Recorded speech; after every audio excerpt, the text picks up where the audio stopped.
क्या एक phone call आपकी पूरी जिंदगी बदल सकता है? क्या एक अनजाना शहर, एक आलीशान घर और एक मासूम बच्ची आपकी तकदीर लिख सकते हैं? आरोही की जिंदगी एक कोरे कागज की तरह थी, जिस पर उसे अपनी नई कहानी लिखनी थी। लेकिन उसे नहीं पता था कि इस कहानी में एक ऐसा राज दफन है, जो उसके दिल को या तो हमेशा के लिए जोड़दश देगा, या तो डीच देगा। ये एक ऐसी कहानी है जो आपको बताएगी कि कभी-कभी सबसे बड़े चमत्कार वहां होते हैं, जहां उम्मीद की कोई किरण भी नहीं होती। आरोही 26 साल की एक काबिल साइकोथेरेपिस्ट, जिसने अपनी जिंदगी किताबों और पढ़ाई में गुजार दी थी। बचपन में ही एक हादसे में माँ बाप को खो देने के बाद उसकी दुनिया अनाथालय और फिर एक ऐसे रिश्तेदार के घर में बीती, जहां अपनापन कम और अकेलापन ज्यादा था। अपनी मेहनत के दम पर उसने स्कॉलरशिप से पढ़ाई पूरी की। वो खूबसूरत थी, इतनी कि उसकी खूबसूरती ही उसके लिए अभिशाप बन गई। जहां भी उसने काम करने की कोशिश की, मर्दों की गंदी नजरें और इरादे उसे परेशान करते रहे। इन सब से तंग आकर उसने अपनी खूबसूरती को सादे, ढीले ढाले कपड़ों और एक बड़े चश्मे के पीछे छिपा लिया था। वो दुनिया को यह दिखाना चाहती थी कि वो सिर्फ एक दिमाग है, एक शरीर नहीं। आज वो एक ऐसे मोदस पर खद्दी थी, जहां उसे किसी भी कीमत पर यह नौकरी चाहिए थी, चाहे शर्तें कितनी भी खास क्यों न हो। फोन की घंटी बजी और दूसरी तरफ से एक भारी, अधिकारपूर्ण आवाज आई। मिस आरोही, मैं विक्रम सिंह राठौदाज बोल रहा हूं। आवाज में कोई लाग लपेट नहीं थी, सिर्फ काम की बात। मुझे अपनी बेटी के लिए एक साइकोथेरेपिस्ट की जरूरत है, जो 24 घंटे उसके साथ रह सके। मेरा घर गुरुग्राम के पास अरावली की पहाड़ियों में है। आपको रहने की हर सुविधा मिलेगी, पूरा आराम होगा, लेकिन शुरुआती 3 महीनों के लिए कोई छुट्टी नहीं मिलेगी। आरोही ने गहरी सांस ली। 24 घंटे बिना छुट्टी के, यह किसी जेल से कम नहीं था। लेकिन फिर विक्रम सिंह ने जो तनख्वाह बताई, उसे सुनकर आरोही के हाथ पैर सुन्न पड़ी एच गए। इतने पैसे तो वो सरकारी अस्पताल में साल भर में भी नहीं कमा पाती। ये उसके लिए एक सुनहरा मौका था, अपनी पुरानी जिंदगी से निकलने का, अपने पैरों पर मजबूती से खड़े होने का। उसने बिना एक पल सोचे कहा, मैं तैयार हूं सर। अगले 3 दिन तैयारी में गुजर गए। आरोही ने अपनी अलमारी से सबसे सादे और ढीले ढाले सलवार कमीज निकाले, कुछ मोटी मोटी किताबें, मरीज के साथ काम आने वाला कुछ जरूरी सामान, और बस उसने आईने में खुद को देखा। लंबे घने बालों का कसकर जुद्धा बना लिया, आंखों पर मोटा फ्रेम वाला चश्मा लगा लिया। वो अपनी उम्र से बढ़ी और बेहद साधारण लग रही थी। यही वो चाहती थी। वो नहीं चाहती थी कि उसकी बाहरी सुंदरता उसके काम के अडढ़े आए। उसने एक बद्धा सा बैग पैक किया और दरवाजे पर दस्तक का इंतजार करने लगी। ठीक सुबह 8 बजे एक लग्जरी गाड़ी उसके पुराने से फ्लैट के नीचे आकर रुकी। ड्राइवर, जिसका नाम दीपक था, ने मुस्कुराकर उसका बैग उठाया और गाड़ी का दरवाजा खोला। आरोही के लिए ये सब एक सपने जैसा था। गाड़ी शहर की भिद्दा भादाद से निकलकर चौदे हाईवे पर दौड़ाने लगी।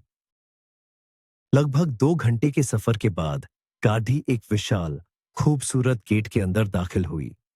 चारों तरफ हरियाली थी, करीने से कटे हुए लॉन, रंग बिरंगे फूलों की क्यारियां और ऊंचे ऊंचे पेड्ढा। बीचों बीच एक आलीशान बंगला खदाहा था, जो किसी महल जैसा लग रहा था। गाड़ी पोर्टिको में रुकी और आरोही जैसे ही बाहर निकली, दरवाजे पर एक अधिदाच उम्र की महिला खद ही मुस्कुरा रही थी। उनके चेहरे पर एक अजीब सी ममता थी। नमस्ते बेटी, मैं शांति हूं, इस घर की देखभाल करती हूं। उनकी आवाज में शहद जैसी मिठास थी। उन्होंने आरोही का हाथ पकड़ा और अंदर ले गई। अंदर आ जाओ, सफर लंबा था, थक गई होगी। घर के अंदर की भव्यता देखकर आरोही की आंखें खुली रह गईं। हर चीज कीमती और सलीके से सजी हुई थी। ये घर नहीं, किसी राजा का महल था। शांति जी ने उसे बाकी लोगों से मिलवाया। राजू, उनका बेटा, जो बगीचे का काम देखता था, वो शर्मीला सा, अपने में खोया रहने वाला लड्ढच का था। और प्रिया, घर में काम करने वाली लड्ढच की, जिसकी आंखों में एक अजीब सी चमक और जिज्ञासा थी। उसने ऊपर से नीचे तक आरोही को ऐसे देखा जैसे कोई राज तलाश रही हो। आरोही को उसका देखना थोड़ा अजीब लगा, लेकिन उसने ध्यान नहीं दिया। शांति जी उसे उसके कमरे तक ले गई। कमरा किसी 5 स्टार होटल के स्वीट से कम नहीं था। पद्धी सी खिड़की से बाहर का खूबसूरत नजारा दिख रहा था। एक आरामदायक बिस्तर, एक छोटी सी स्टडी टेबल और एक अटैच्ड बाथरूम। आरोही ने अपना सामान रखा और खिड़की के पास खद्दी होकर बाहर देखने लगी। उसे यकीन नहीं हो रहा था कि यह अब अगले कुछ महीनों तक उसका घर होने वाला है। लगभग 1 घंटे बाद शांति जी ने आकर कहा, साहब आपको अपने स्टडी रूम में बुला रहे हैं। आरोही का दिल जोर जोर से धड़कने लगा। अब उसका सामना उस शख्स से होने वाला था जिसकी आवाज फोन पर इतनी सखात थी। उसने अपना दुपट्टा ठीक किया, चश्मा सही किया और एक गहरी सांस लेकर स्टडी रूम की तरफ बढ़ गई। दरवाजा हल्का सा खुला था। उसने धीरे से दस्तक दी। अंदर आ जाओ। वही भारी आवाज गूंजी। कमरा किताबों से भरा हुआ था। एक बड़ी सी मेज के पीछे विक्रम सिंह राठौदच बैठे थे। लगभग 50 साल की उम्र, चेहरे पर गंभीरता, लेकिन आंखों में एक अजीब सी उदासी थी। उन्होंने आरोही को सामने रखी कुर्सी पर बैठने का इशारा किया। उनकी नजरें आरोही के चेहरे पर टिकी थीं, जैसे वो उसके सादे कपड़दाढ़ों के पार देखने की कोशिश कर रहे हों। विक्रम सिंह ने इंटरकॉम पर प्रिया को कॉफी लाने के लिए कहा। जब कॉफी आई तो उसके साथ कुछ बिस्कुट और नमकीन भी थे। विक्रम सिंह ने कहा, पहले आप आराम से कॉफी पीजिए। आरोही को सुबह से लगी घबराहट में कुछ खाने का भी होश नहीं रहा था। उसने धीरे से कप उठाया और एक घूंट लिया। विक्रम सिंह उसे खामोशी से देखते रहे। फिर उन्होंने बोलना शुरू किया, मिस आरोही, मैं आपको अपनी बेटी मायरा के बारे में कुछ बताना चाहता हूं। यह जानना आपके लिए बहुत जरूरी है। आरोही ने कप नीचे रखा और उनकी बात ध्यान से सुनने लगी। मायरा मेरी और मेरी स्वर्गीय पत्नी की इकलौती बेटी है। वो जब पैदा हुई, उसके 1 हफ्ते बाद ही मेरी पत्नी का दिल का दौरा पड़ने से निधन हो गया। ये कहते हुए उनकी आवाज में दर्द साफ झलक रहा था। उन्होंने आगे बताया, मायरा को खून की एक बहुत ही दुर्लभ बीमारी है, एक ऑटोइम्यून डिसऑर्डर, जिसमें उसका शरीर खुद अपनी ही कोशिकाओं पर हमला करता है। डॉक्टरों का कहना है कि उसके पास ज्यादा वक्त नहीं है। आरोही का दिल डूब गया। एक 16 साल की लड़की जिसके सिर पर मौत का साया मंडरा रहा था। विक्रम सिंह की आंखों में आंसू तो नहीं थे, लेकिन एक बेबसी थी जो किसी भी आंसू से ज्यादा दर्दनाक थी। इसके अलावा उसे ऑटिज्म स्पेक्ट्रम का एक डिसऑर्डर भी है, जिसे एस्पर्जर सिंड्रोम कहते हैं। वो अपनी ही दुनिया में रहती है, किसी से बात नहीं करती, किसी की तरफ देखती तक नहीं, बस खामोश, गुमसुम। अब आरोही को समझ आया कि यह काम इतना मुश्किल क्यों है और इसके लिए इतनी ज्यादा तनख्वाह क्यों दी जा रही है। विक्रम सिंह ने अपनी कुर्सी से उठकर खिड़की के पास चले गए और बाहर देखने लगे। मेरा एक बद्धा बेटा भी है, रोहन। वो प्राग में हमारे बिजनेस की एक ब्रांच संभालता है। वो यहां कम ही आ पाता है। मायारा के जन्म के समय वो 17 साल का था। अपनी मां को खोने के बाद उसने ही मायारा को संभाला। आप यकीन नहीं करेंगी, लेकिन उसने एक भाई और मां दोनों का फर्ज निभाया। उन्होंने एक गहरी सांस ली और आरोही की तरफ मुद्दे। मैं आपसे किसी चमत्कार की उम्मीद नहीं कर रहा, मिस आरोही। मैं बस इतना चाहता हूं कि मेरी बेटी के जितने भी दिन बचे हैं वो आराम से गुजारे। शायद शायद वो एक बार मुस्कुरा दे, बस एक बार। क्या आप मेरी मदद करेंगी? उनकी आवाज में एक पिता की बेबसी और उम्मीद थी, जिसे आरोही ठुकरा नहीं सकती थी। आरोही को मायारा के कमरे में ले जाया गया। कमरे में अंधेरा था, पर्दे खींचे हुए थे। एक अजीब सी उदासी और खामोशी पसरी हुई थी। बिस्तर पर एक दुबली पतली लड़की लेटी हुई थी, जिसकी आंखें छत को घूर रही थीं। उसके चेहरे पर कोई भाव नहीं था। वो एक खूबसूरत गुद्धिया की तरह लग रही थी, लेकिन बेजान। आरोही ने धीरे से उसके पास जाकर कहा, मायरा, मैं आरोही हूं। लड़की ने कोई प्रतिक्रिया नहीं दी। शांति जी खाना लेकर आईं। आरोही ने कहा, शांति जी, आप जाइए, मैं इसे खुद खिला दूंगी। शांति जी के जाने के बाद आरोही ने प्लेट उठाई और बहुत प्यार से एक निवाला मायरा के मुंह के पास ले गई। चलो थोड़ा सा खा लो मायरा। लड़की ने मशीन की तरह मुंह खोला और निवाला अंदर ले लिया। उसकी आंखों में अब भी वही खालीपन था। आरोही ने उस दिन एक फैसला किया। सबसे पहले उसने मायरा के कमरे के पर्दे हटा दिए, ताजी हवा और रोशनी को अंदर आने दिया। उसने कमरे की दीवारों पर रंग बिरंगे पोस्टर लगाए। उसने मायरा से बात करना शुरू किया, चाहे वो कोई जवाब दे या न दे। वो उसे कहानियां सुनाती, कविताएं पढ़ाती, गाने गुनगुनाती। वो उसे व्हीलचेयर पर बिठाकर बगीचे में ले जाती, उसे अलग अलग फूलों और पेड़ों के बारे में बताती। दिन गुजरते रहे, लेकिन मायरा की तरफ से कोई बदलाव नहीं आया। वो अब भी खामोश थी, अपनी ही दुनिया में कैद। आरोही कभी कभी निराश हो जाती, लेकिन फिर विक्रम सिंह का चेहरा उसकी आंखों के सामने आ जाता और वो फिर से हिम्मत जुटा लेती। घर के बाकी लोग भी बहुत अच्छे थे। शांति जी उसे अपनी बेटी की तरह मानती थीं। वो रोज उसके लिए कुछ न कुछ अच्छा बनाती और उसका हालचाल पूछती। राजू बगीचे से ताजे फूल लाकर मायरा के कमरे में रखता। सिर्फ प्रिया का बर्ताव थोड़ा अजीब था। वो हमेशा आरोही को शक की निगाह से देखती और कभी कभी ताने भी कसती। इतना पढ़ लिख कर आयागिरी कर रही हो। आरोही उसकी बातों पर ध्यान नहीं देती थी। उसका पूरा ध्यान सिर्फ मायरा पर था। वो जानती थी कि उसे सब्र से काम लेना होगा। इस खामोशी की दीवार को तोड़ने में वक्त लगेगा, लेकिन वो इसे तोड़ कर रहेगी। उसे मायरा को उसकी कैद से बाहर निकालना ही होगा। एक दिन अपनी मेडिकल की किताबें पिया रचते हुए आरोही ने एक आर्टिकल पढ़ा। उसमें लिखा था कि ऑटिज्म से पीड़ित बच्चों पर जानवरों का बहुत अच्छा असर होता है। पालतू जानवर उन्हें बाहरी दुनिया से जुड़ में मदद करते हैं। ये पढ़ते ही आरोही के दिमाग में एक विचार आया। उसने रात के खाने पर विक्रम सिंह से इस बारे में बात की। सर, क्या हम मायरा के लिए एक पपी ला सकते हैं? एक छोटा सा कुत्ते का बच्चा। विक्रम सिंह पहले तो झिझके, लेकिन फिर आरोही के समझाने पर मान गए। ठीक है, अगर आपको लगता है कि इससे कोई फायदा हो सकता है तो जरूर। अगले ही दिन दीपक शहर से एक गोल्डन रिट्रीवर का प्यारा सा भूरे रंग का पपी ले आया। वो इतना आरक था कि उसे देखकर किसी का भी दिल पिघल जाए। पपी का नाम शेरू रखा गया। जैसे ही शेरू को मायरा के कमरे में लाया गया, वो सीधा उसकी तरफ भागा और उसके पैरों से लिपटकर अपनी पूंछ हिलाने लगा।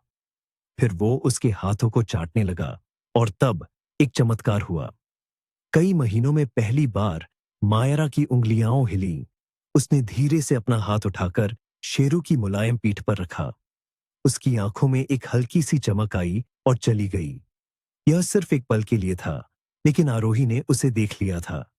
उसकी आंखों में खुशी के आंसू आ गए। ये एक बहुत छोटी सी शुरुआत थी, लेकिन ये एक शुरुआत थी। उसे उम्मीद की एक किरण नजर आ गई थी। उस दिन के बाद शेरू मायरा का साथी बन गया। वो हर वक्त उसके साथ रहता, उसके बिस्तर के पास सोता। दिन बीतते जा रहे थे और घर में दिवाली की तैयारियां शुरू हो गई थीं। पूरा घर रोशनी से सजाया जा रहा था। शांति जी रसोई में तरह तरह की मिठाइयां और पकवान बनाने में जुटी थीं। एक अलग ही रौनक थी। आरोही को पता चला कि दिवाली पर विक्रम सिंह का बड्ढा बेटा रोहन भी प्राग से आ रहा है। शांति जी ने बताया, रोहन भैया तो हमारी मायरा की जान है। जब भी वो आते हैं, मायरा के चेहरे पर थोड़ी रौनक आ जाती है। वो मुस्कुराती तो नहीं, पर लगता है जैसे अंदर से खुश हो। प्रिया ने भी छेड़खाते हुए कहा, और दिखने में भी किसी हीरो से कम नहीं है हमारे रोहन साहब। आरोही को यह सब सुनकर रोहन से मिलने की हल्की सी उत्सुकता हुई। एक ऐसा भाई जो अपनी बहन से इतना प्यार करता हो। एक शाम जब आरोही और शांति जी रसोई में बैठी चाय पी रही थीं, शांति जी ने अपनी कहानी सुनाई। उन्होंने बताया कि कैसे सालों पहले वो बेघर हो गई थीं, गोद में छोटे से राजू को लेकर साड़िये जग पर आ गई थीं। तब विक्रम सिंह ने उन्हें देखा और एक फरिश्ते की तरह उनकी मदद की। उन्होंने न सिर्फ उन्हें इस घर में नौकरी दी, बल्कि राजू की पढ़ाई लिखाई का पूरा खर्च भी उठाया। साहब बाहर से जितने सखात दिखते हैं, अंदर से उतने ही नरम दिल हैं। वो मेरे लिए भगवान है। यह सुनकर आरोही के मन में विक्रम सिंह के लिए इज्जत और भी बढ़ गई।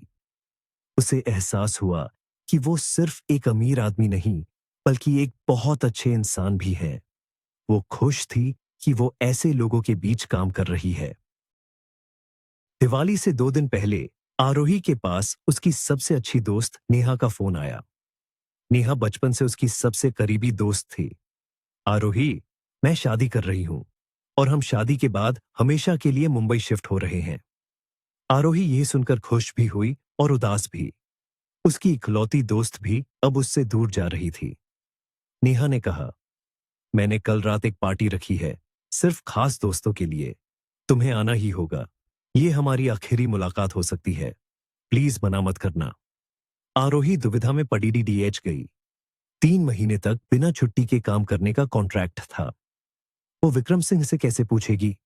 लेकिन नेहा की खुशी के लिए वो ये करना चाहती थी। उसने हिम्मत करके नेहा से वादा कर लिया। रात में आरोही ने डरते डरते विक्रम सिंह के स्टडी रूम का दरवाजा खटखटाया। सर, क्या मैं अंदर आ सकती हूं? विक्रम सिंह ने नजरें उठाकर उसे देखा। आरोही ने उन्हें अपनी दोस्त की शादी और पार्टी के बारे में सब कुछ बता दिया। मैं जानती हूं कि कॉन्ट्रैक्ट के हिसाब से मैं छुट्टी नहीं ले सकती, लेकिन यह मेरे लिए बहुत जरूरी है। विक्रम सिंह कुछ देर खामोश रहे, फिर मुस्कुराए। मिस आरोही, आप एक इंसान हैं, मशीन नहीं। आपने इतने दिनों से बिना थके मायारा की सेवा की है। आप जरूर जाइए। बस दिवाली की पूजा से पहले वापस आ जाइएगा। आरोही को अपने कानों पर यकीन नहीं हुआ। उसने खुशी से उन्हें धन्यवाद कहा और अपने कमरे की तरफ भागी। वो अपनी दोस्त से मिलने जा रही थी। अगले दिन दीपक उसे शहर छोड़ डीएच आया। पार्टी एक बड्ढे से क्लब में थी। आरोही सबसे पहले नेहा के घर गई। नेहा एक फैशन डिजाइनर थी। उसने आरोही के लिए एक खूबसूरत नीले रंग की साधी रखी हुई थी। आज तुम अपना ये साधारण वाला रूप छोड़ दो। आज तुम वैसी दिखोगी जैसी तुम हो। नेहा ने जबरदस्ती आरोही का जुद्दा खोला, उसके बालों को संवारा, हल्का सा मेकअप किया। जब आरोही ने खुद को आईने में देखा तो वो हैरान रह गई। ये वही लडेचकी थी जिसे उसने सालों पहले कहीं छिपा दिया था। वो बेहद खूबसूरत लग रही थी। नेहा ने कहा, आज देखना, क्लब में सब तुम्हें ही देखेंगे। आरोही बस मुस्कुरा दी। उसे किसी को कुछ दिखाना नहीं था। वो तो बस अपनी दोस्त के साथ कुछ पल बिताना चाहती थी। क्लब रोशनी और संगीत से सराबोर था। आरोही थोड़ा असहज महसूस कर रही थी। उसे ऐसी जगहों की आदत नहीं थी। वो और नेहा अपनी सहेलियों के साथ एक टेबल पर बैठी बातें कर रही थीं। तभी उसकी नजर एक जाने पहचाने चेहरे पर पड़ी। करण, वही लड़का जिसने कॉलेज में उसका फायदा उठाया था और उसका भरोसा तोड़ा था। करण ने भी उसे देख लिया था। वो नशे में लग रहा था। वो लद खदाता हुआ उनकी टेबल की तरफ आया। अरे आरोही, तुम यहां? और कितनी बदल गई हो, और भी खूबसूरत। उसकी नजरों में वही पुरानी गंदगी थी। आरोही ने उसे नजरअंदाज करने की कोशिश की, लेकिन वो उसके पास आकर बैठ गया और उसका हाथ पकड़ डालने की कोशिश करने लगा। चलो ना, पुराने दिनों की तरह थोड़ा मजा करते हैं। आरोही ने गुस्से से अपना हाथ छुड़ाया। करण, दूर रहो मुझसे। लेकिन करण पर कोई असर नहीं हुआ। वो जबरदस्ती करने लगा। नेहा और उसकी सहेलियों ने बीच बचाव करने की कोशिश की, लेकिन वो किसी की नहीं सुन रहा था। तभी एक मजबूत हाथ ने करण का कॉलर पकड़ा और उसे पीछे खींच लिया। सुना नहीं तुमने? उसने कहा, दूर रहो। आवाज शांत लेकिन दृढ़ थी। आरोही ने पलटकर देखा। एक लंबा हैंडसम लड़का खड़ा था। उसकी आंखों में गुस्सा था। करण ने उससे लड़ने की कोशिश की, लेकिन उस लड़के ने उसे एक ही झटके में दूर धकेल दिया। बौखलाहट में करण ने पास रखी वाइन की बोतल उठाई और आरोही पर फेंक दी। वाइन सीधी उसकी खूबसूरत साधी पर गिरी, उसे बर्बाद करते हुए। उस लड़के ने करण को एक और धक्का दिया और वो जमीन पर गिर गया। क्लब के बाउंसर आ गए और करण को बाहर निकाल दिया। सब कुछ इतनी जल्दी हुआ कि आरोही को कुछ समझ ही नहीं आया। वो अपनी खराब हुई शादी को देखकर रोने लगी। नेहा उसे संभालने लगी। उस अजनबी लाढ़के ने अपनी जैकेट उतारी और आरोही के कंधों पर डाल दी। आप ठीक तो हैं?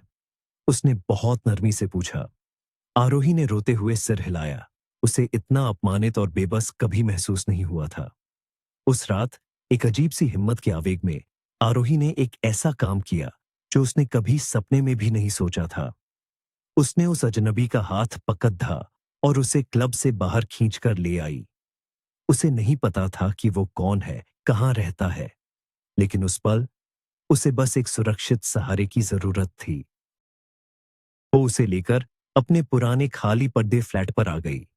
उस रात दो अजनबी जो एक दूसरे का नाम तक नहीं जानते थे, एक दूसरे के हो गए। यही कोई प्यार नहीं था, शायद एक जरूरत थी। दो अकेले इंसानों का एक दूसरे में पनाह ढूंढना। सुबह जब आरोही की आंख खुली तो वो अकेली थी। वो जा चुका था। बिस्तर पर सिर्फ उसकी जैकेट पटेढ़ी थी और एक खुशबू जो उसके होने का एहसास दिला रही थी। आरोही को अफसोस नहीं था। उसे लगा जैसे उसने अपनी जिंदगी का एक बोझ उतार फेंका हो। उसने जल्दी से तैयार होकर वापस अपना वही पुराना सादा रूप धारण किया और राठौड़ीच मेंशन की तरफ चल दी। उसे दिवाली की पूजा से पहले पहुंचना था। यह रात एक राज थी जिसे वो हमेशा के लिए अपने दिल में दफन कर देना चाहती थी। जब आरोही घर पहुंची तो पूरा घर दियों की रोशनी से जगमगा रहा था। हर तरफ उत्सव का माहौल था। शांति जी ने आरती की थाली तैयार कर रखी थी। विक्रम सिंह सफेद कुर्ते पाजामे में बहुत शांत और प्रसन्न लग रहे थे। मायारा को भी नए कपड़े पहनाए गए थे। वो व्हीलचेयर पर बैठी थी और शेरू उसके पैरों के पास लेटा हुआ था। आरोही जल्दी से हाथ मुंह धोकर पूजा में शामिल हो गई। सब लोग किसी का इंतजार कर रहे थे। तभी बाहर एक गाड़ी के रुकने की आवाज आई। शांति जी ने खुशी से कहा, रोहन भैया आ गए। दरवाजा खुला और एक लंबा हैंडसम नौजवान अंदर आया। उसे देखते ही आरोही के पैरों तले जमीन खिसक गई। यह वही था, क्लब वाला अजनबी, उसकी एक रात का राज। रोहन ने अंदर आते ही सबसे पहले अपने पिता के पैर छुए। फिर वो सीधा मायरा के पास गया और उसके सामने घुटनों पर बैठ गया। उसने मायरा का हाथ अपने हाथों में ले लिया। कैसी है मेरी गुद्धिया? उसने बहुत प्यार से पूछा। और तभी वो हुआ जिसकी किसी ने कल्पना भी नहीं की थी। मायरा ने अपनी नजरें उठाई, रोहन की तरफ देखा, फिर शेरू की तरफ इशारा किया और एक टूटा फूटा अस्पष्ट शब्द उसके मुंह से निकला, भाई शेरू। सब लोग हैरान रह गए। विक्रम सिंह की आंखों से आंसू बहने लगे। शांति जी ने खुशी से अपना पल्लू मुंह में दबा लिया। मायारा ने सालों बाद कुछ बोला था। यह एक चमत्कार था और इस चमत्कार के बीच रोहन की नजर आरोही पर पड़ी। दोनों की आंखें मिलीं। दोनों के चेहरे पर एक ही भाव था, आश्चर्य, सदमा और एक अनकहा सवाल। इस सब हंगामे के बीच आरोही चुपचाप वहां से खिसक कर अपने कमरे में आ गई। उसका दिल ऐसे धड़धक रहा था जैसे बाहर निकल आएगा। जिस शख्स को वो एक भूला हुआ सपना समझ रही थी, वो उसके मालिक का बेटा निकला। अब वो उसका सामना कैसे करेगी? उसे समझ नहीं आ रहा था कि वो क्या करे। थोड़ी देर बाद उसके दरवाजे पर दस्तक हुई। उसने दरवाजा खोला तो सामने रोहन खड़ा था। तुम यहां काम करती हो? उसने हैरानी से पूछा। आरोही सिर्फ सिर हिला सकी। रोहन ने कहा, मैं उस रात के बाद तुम्हें ढूंढने तुम्हारे फ्लैट पर गया था, लेकिन तुम वहां नहीं थीं। मैंने सोचा मैंने तुम्हें हमेशा के लिए खो दिया। उसकी आवाज में एक अजीब सी कशिश थी। मुझे नहीं पता था कि तुम। आरोही अपनी बात पूरी नहीं कर पाई। रोहन ने धीरे से उसका हाथ पकड़ा। जो भी हुआ, जैसे भी हुआ, मैं खुश हूं कि तुम मिल गई। और मेरी बहन, उसने आज तुम्हारी वजह से बात की। पापा बता रहे थे कि जब से तुम आई हो उसमें बहुत सुधार है। तुम कोई जादूगरनी हो क्या? वो मुस्कुराया। उसकी मुस्कुराहट बहुत मासूम थी। आरोही की आंखों में आंसू आ गए। मैं कोई जादूगरनी नहीं हूं। मैं तो बस अपनी नौकरी कर रही हूं। रोहन ने उसके आंसू पोंछे। इसे सिर्फ नौकरी मत कहो आरोही, तुम इस घर के लिए एक फरिश्ता बनकर आई हो। उस रात दिवाली के दियों की रोशनी में दो दिलों ने खामोशी से एक दूसरे से एक वादा किया। एक नई शुरुआत का वादा, एक ऐसा रिश्ता जिसकी बुनियाद एक रात के राज पर रखी गई थी। वक्त गुजरता गया। रोहन कुछ हफ्तों के लिए और रुका। इस दौरान वो और आरोही एक दूसरे के करीब आते गए। उन्होंने एक दूसरे को अपनी जिंदगी के बारे में सब कुछ बताया। आरोही ने उसे अपने अतीत के बारे में, अपने डर के बारे में बताया। रोहन ने उसे समझा, उसे सहारा दिया। मायरा की हालत में भी दिन ब दिन सुधार हो रहा था। अब वो कुछ शब्द साफ बोलने लगी थी। वो आरोही, रोहन और शेरू के साथ बगीचे में वक्त बिताती। उसके चेहरे का खालीपन धीरे धीरे कम हो रहा था। विक्रम सिंह यह सब देखकर बहुत खुश थे। उन्होंने आरोही को सिर्फ एक कर्मचारी नहीं, बल्कि परिवार का हिस्सा मान लिया था। घर का माहौल अब पहले से कहीं ज्यादा खुशनुमा हो गया था। एक दिन रोहन ने आरोही को शादी के लिए प्रपोज किया। आरोही के लिए यह किसी सपने के सच होने जैसा था। विक्रम सिंह भी इस रिश्ते से बहुत खुश थे। उन्होंने कहा, तुमने मेरी बेटी को एक नई जिंदगी दी है। तुम इस घर की बहू बनने के लायक हो। जल्द ही एक छोटे से समारोह में दोनों की शादी हो गई। प्रिया यह सब देखकर जल भुन गई, लेकिन वो कुछ कर नहीं सकती थी। राजू भी खुश था, क्योंकि अब उसे प्रिया का ध्यान अपनी तरफ खींचने का मौका मिल सकता था। शांति जी की तो जैसे मुराद पूरी हो गई थी। उनका घर फिर से बस गया था। आरोही को आखिरकार वो परिवार और प्यार मिल गया था, जिसकी वो हमेशा से हकदार थी। उसने अपनी सादगी के नकाब को उतार फेंका और खुद को वैसे ही स्वीकार किया जैसी वो थी। शादी के कुछ महीने बाद विक्रम सिंह एक दिन अपने काम से घर जल्दी लौट आए। वो चुपचाप घर में दाखिल हुए ताकि किसी को पता न चले। वो मायरा के कमरे के पास से गुजर रहे थे तो उन्हें अंदर से आवाजें सुनाई दी। वो दरवाजे के पास रुक गए और सुनने लगे। अंदर आरोही मायरा को पढ़ा रही थी। वो उसे एक एक करके घर के सभी सदस्यों के नाम सिखा रही थी। पा पा मायरा ने कोशिश की। हाँ शाबाश पापा, आरोही ने उसे प्रोत्साहित किया। रो भाई, बहुत अच्छे। अब रो ही दी। यह सुनकर विक्रम सिन्हा वहीं दीवार के सहारे खड्डे हो गए। उनकी आंखों से खुशी के आंसू बहने लगे। उनकी बेटी, जो सालों से खामोश थी, आज बोल रही थी, रिश्ते पहचान रही थी। उन्होंने ऊपर देखकर अपनी पत्नी को धन्यवाद दिया और उस रिश्ते को भी, जिसे उन्होंने अपनी बेटी की देखभाल के लिए भेजा था। कुछ और महीने बीत गए। आरोही और रोहन का प्यार और गहरा हो गया था। अब उनके जीवन में एक और खुशी आने वाली थी। आरोही मां बनने वाली थी। राठौदाज परिवार को एक नया वारिस मिलने वाला था। एक सुबह जब वो एयरपोर्ट पर प्राग जाने के लिए फ्लाइट का इंतजार कर रहे थे, रोहन को कुछ जरूरी काम निपटाने थे। आरोही ने रोहन का हाथ पकड़ धाचकर पूछा, रोहन, अगर उस रात तुम मुझे क्लब में ना मिलते, अगर मैं तुम्हारे घर काम करने ना आती, तो क्या हम कभी मिल पाते?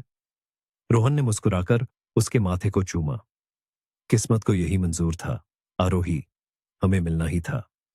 तुम्हारी अच्छाई और पाक रूह को मैं तुम्हारे सादे कपड़ों के पीछे भी देख लेता। तुम मेरे लिए बनी हो। उनकी फ्लाइट की घोषणा हुई और वो हाथ में हाथ डाले एक नए सफर पर निकल पड़े, ये जानते हुए कि उनका प्यारा सा घर और परिवार उनका इंतजार कर रहा है, जहां चमत्कार रोज होते हैं। और इस तरह एक नौकरी की तलाश में निकली एक अनाथ लड़की ने न सिर्फ एक परिवार पाया, बल्कि कई जिंदगियों को उम्मीद और खुशी से भर दिया। मायरा की बीमारी पूरी तरह ठीक तो नहीं हुई, लेकिन प्यार और देखभाल ने उसे इतना बेहतर कर दिया था जितना डॉक्टरों ने कभी सोचा भी नहीं था। वो घर जो कभी उदासी में डूबा रहता था, अब हंसी और किलकारियों से गूंजने वाला था। ये कहानी हमें सिखाती है कि दया और अच्छाई वो जादू है जो किसी भी अंधेरे को रोशन कर सकता है।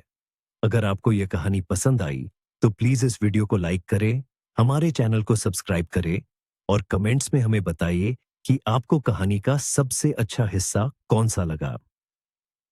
मेरा आपसे एक सवाल है, क्या आपको लगता है कि पहली मुलाकात में ही सच्चा प्यार हो सकता है, या ये सिर्फ किस्मत का खेल होता है? अपने विचार जरूर शेयर करें।